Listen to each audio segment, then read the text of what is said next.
let us see all these time calculations which we have been discussing so far, how they affect design of calendars. As we start looking at calendars around the world, we see majorly three types. First set is what we call as lunar calendars. What are lunar calendars? In lunar calendars, 1 month equals one full cycle of lunar phases. So, you can either start from full moon, go to next full moon, or new moon to new moon, and that is called 1 month. And 12 such months, 12 lunar months will become 1 year. Now, as you will recall about the lunar months, you will realize 12 months will correspond to 354 days, but you know the year is 365 days. The lunar calendars do not care, they just go by the phase of the moon, and this is purely lunar calendar. A good example of this is the calendar popular in Islamic world, Hijri calendar as it is known. It is a pure lunar calendar. Then there are pure solar calendars. What do they do? They focus on one full cycle of seasons, which is 365 days. That is defined as the length of the year. Each month can be 30 days or 31 days, does not matter. Some months will be 30 days, some months will be 31 days, and they are not synced with phases of moon. So, if you say that from the start of the year, my first month is 31 days, then after 31 days the second month will start, it does not matter which phase of moon it falls on. If you look at calendars in Eastern India or Buddhist calendars or the calendars in the Southern India, many of them are based on a book called Surya Siddhanta, which is about 1200 years old book, and all these calendars which go as per the method prescribed in Surya Siddhanta, they are purely solar calendars. The third one is what we call as lunisolar calendar. What is lunisolar calendar? It takes months as per the cycle of moons, at the same time it takes year as per cycle of seasons. So, you can start each month at a particular phase, but year length is also 365 days. You think it is good, it does both the things, why anybody should do anything different? But the problem is there are not integer number of lunar months in one full year. As I said, 12 months is 354 days and 1 year is 365 days. So, you are 11 days difference. So, it is very difficult to keep synchronizing a lunisolar calendar. That is why not many ancient cultures use lunisolar calendar. A good example of lunisolar calendar is the calendar which is prescribed in Vedic literature, which is still a kind of calendar which is used in Western India and some parts of Northern India.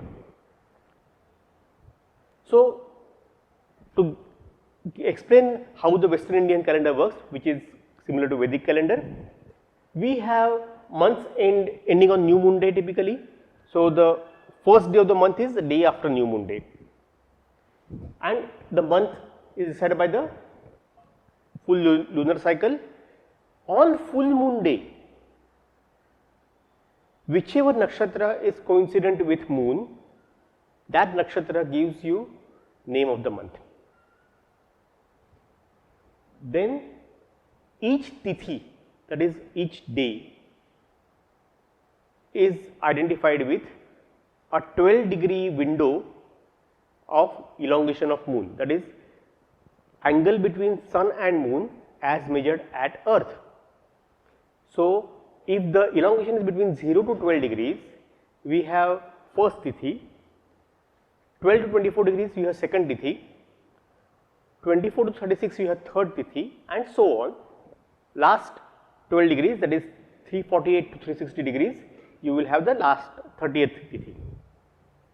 Tithi of any given day is measured at sunrise. So, at sunrise you have to check what is the elongation. On that day, that time when sunrise is happening, elongation is 11.9 degrees, it is first Tithi. But if it is 12.1 degrees, it is second Tithi, and so on. Common surviving calendars which follow this system are, one is called Shalivahan Shak era, which was started with Samrat Kanishk, who was a Kushan emperor, and the 0th year of that corresponds to 78th year of Common Era, 78 CE, 78 AD.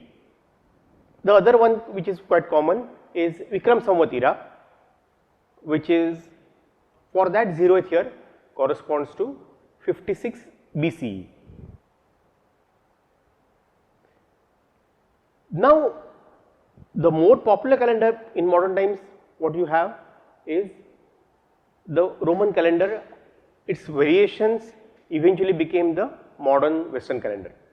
So, if you look at the original Roman calendars, they had 10 months totaling 304 days.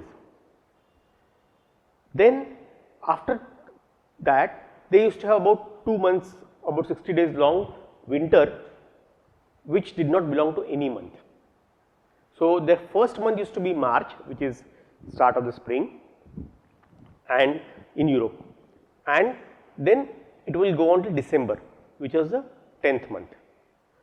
After that 2 months of winter, again you start the year in March. Now, on which exact day we should start the year?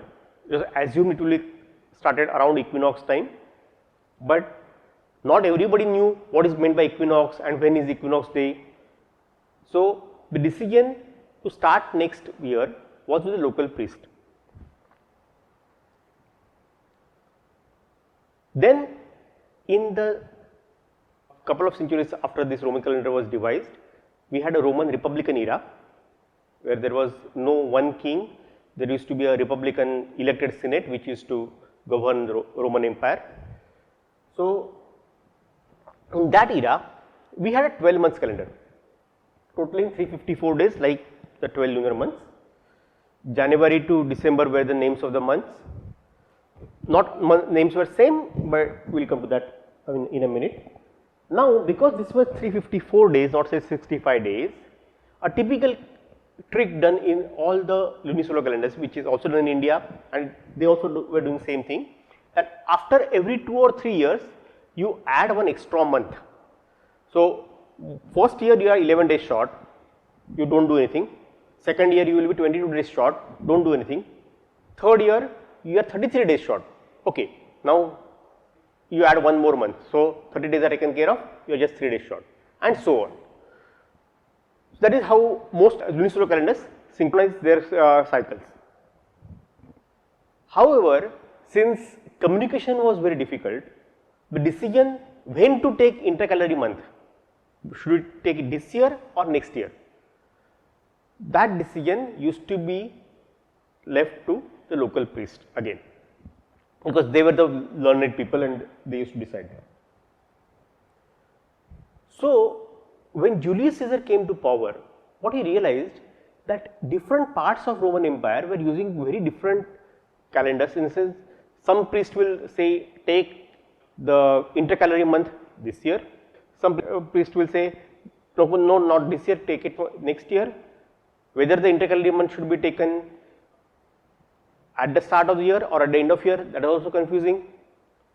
So, Julius realized if he wants to get some uniformity in taxation and everything, he has to have a uniform calendar across the empire. So, he called a conclave of astronomers. They sat together, discussed, and they came up with the system that henceforth year should have 365 days. Do not worry about phases of moon, just go by the pure solar calculation, 365 days.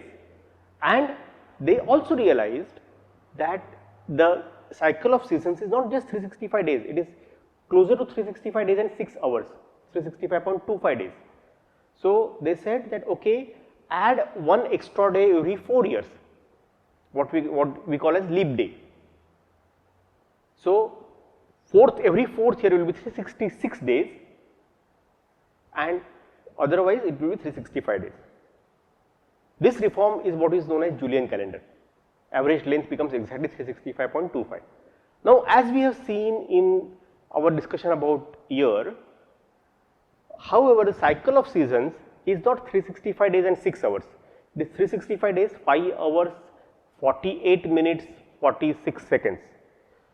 So, this cycle, the cycle of seasons, differs from the average length of Julian year by 11 minutes and 14 seconds for every year.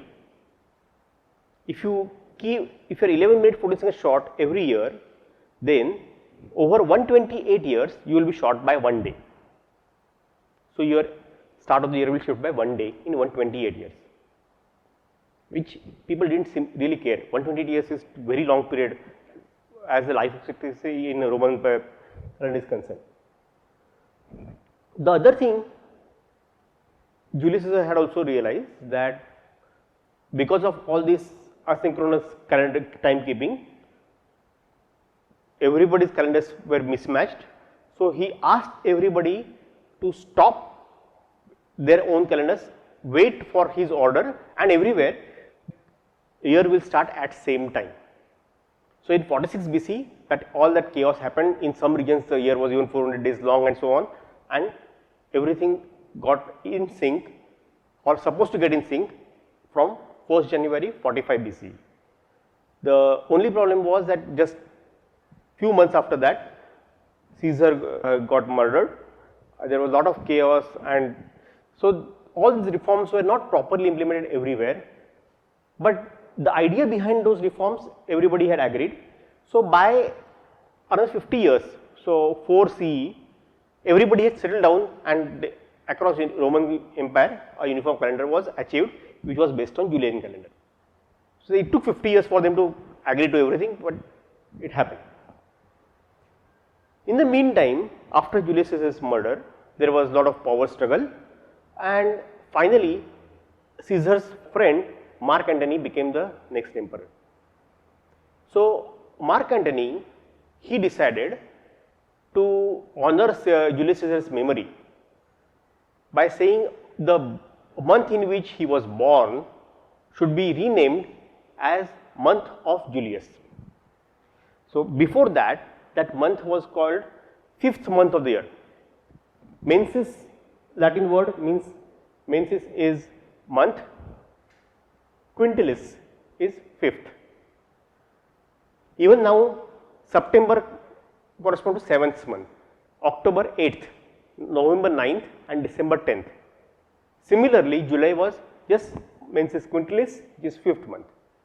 It was changed to mensis Julius, and now we call it July. Now, other problem was, in this Roman calendar of 365 days, some months were 30 days long, which were considered like inferior months, and few months which were 31 days long were considered better months or complete months. In the original calendar, this mensis July had 30 days. So, Mark Antony thought, how can birth month of this great person Julius Caesar be a short month, inferior month? No, that cannot happen. So, he decided that one extra day should be given to July, and hence July became 31 days. But where that one extra day will come from? Year length has to be 365. So, he decided that in the old system, whatever was supposed to be the last month of the year, that is, year used to start from March, so last month was February. So, February instead of 30 days, we should make it 29 days and give that extra day to July. Now, after Mark Antony, the next person to come on throne was Augustus. Augustus Caesar, he did the same thing. The 6th month, mensis sextilis, he changed that name to mensis Augustus, which we now obviously call as August. Now, again August had 30 days, and you cannot have 30 days for August if July had 31 days. So, August had to have 31 days. So, take one more day away from February. So, in the final calendar, February ended up with 28 days and July and August each ended with 31 days. Now, all these funny stories aside, remember that difference of 1 day in 128 years. That time nobody cared. But 16 centuries later, by the time we come to 1582, this difference had accumulated to 10 days. And now people realize, oh, this definitely the start of the seasons are off. If it was 1 day, 2 days, nobody was bothered. 10 days is too big a difference. Something has to be done.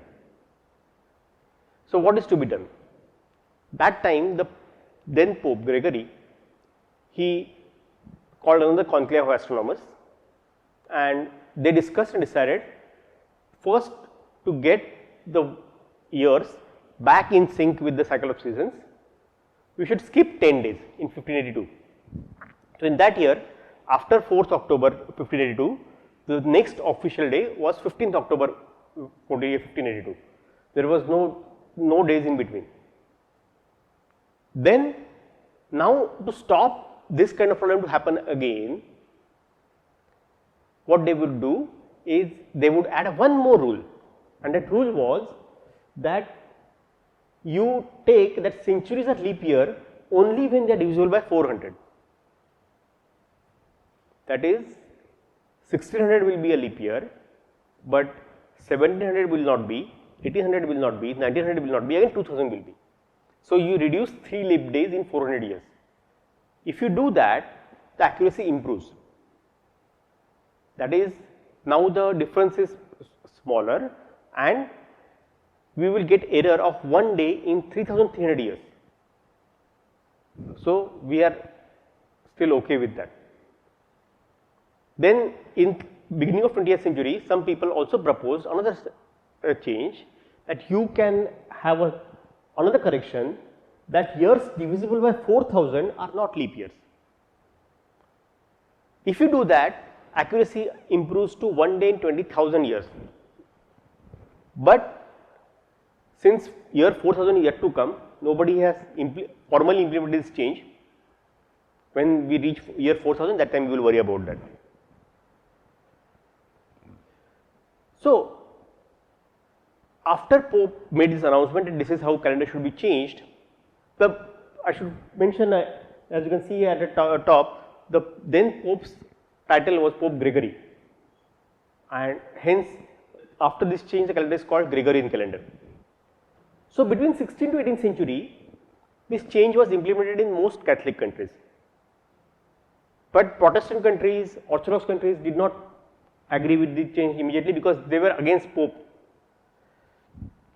So, finally, people had to be convinced that, see, although that guy is Catholic, head of Catholic Church, what he is saying is sensible, so please do it.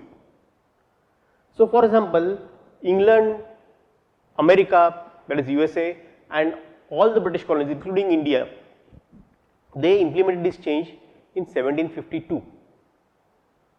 That is nearly 150 years after or 175 years after this original change was proposed. And for that, actually make correction of 11 days. And Russia, which has the Orthodox Church, they finally implemented this change in 1918, that is after Tsar was overthrown. So, there that time they had to make correction by 13 days. Another fun story, if you want to remember, till this correction, Gregorian correction to British calendars, British were still starting the year at equinox, so in March. So, George Washington, the first president of USA, he was born in American colony. So, his birth date was, if you go by today's calendar, it is 22nd February 1732. But on his birth certificate, which is available, it is recorded as 11th February 1731, 11th because they had not done this correction of 11 days, and 1731 because February was still considered passed out of the previous year.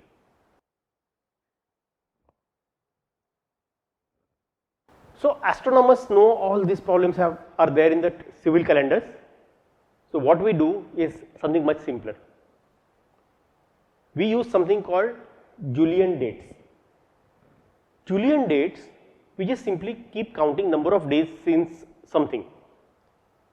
So, for example, Julian day 0 corresponds to noon of 1st January 4713 BCE, and since then you still keep counting how many days have elapsed. So, for example, if you ask 1st January 2000, this is the Julian date. These many days have elapsed since this time. Now, day change happens at noon UT. So, because of that, at 00 UT, you will see 0.5 in front of it, which means that half day has elapsed more. And then another example, 1st January 2020, 12 UT, you will get these many days. Now, if you ask question, how many days have elapsed between 1st January 2000 and 1st January 2020? All you have to do is simple subtraction of these two numbers. That is how the Julian dates would work. And most of the astronomy research, you will see people would mention the observation dates as Julian dates, they would not go by the civil calendars. Thank you.